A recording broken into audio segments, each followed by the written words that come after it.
मी मोगऱ्यावर एक खूप छान कविता केली आहे. वेळ भेटल्यावर तुम्हाला नक्कीच ऐकवेल. आज सकाळी उठायला उशीर झाला, मग काय माझं पाणी मलाच तापवायला लागलं. पाणी वगैरे तापवलं, अंघोळ केली आणि नाश्त्याला बसलो.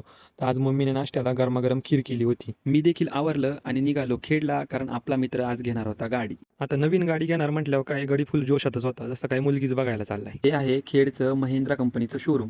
मग आम्ही गेलो शोरूम मध्ये, तिथे केल्या महत्वाच्या कागदांवर सह्या. मग बाहेर येऊन केली गाडीची पूजा आणि आकाश केल्या थोड्याफार मजेशीर पोच. शेवटी पेढे वगैरे खाऊन आम्ही निघालो घरी. घरी आल्यावरती काय लगेच लागलं काम. मग काय आलो विहिरीवर आणि मोटार केली चालू. बघितलं पाईपाकडे तर पाणी येत होतं हळूहळू. त्याच हळूवार पाण्याकडे बघून लहानपणीची आठवण झाली. कधी काळी आपण या पाण्यात पोहण्यासाठी उतरत होतो. खूप दिवस झाले बाप्पाचं दर्शन घेण्यासाठी आलो नव्हतो. मग काय आज संध्याकाळी आलो ओझरला आणि बाप्पाचं दर्शन घेतलं. पण दर्शनाला खूप गर्दी असल्या कारणामुळे आम्हाला इकडे उशीर झाला.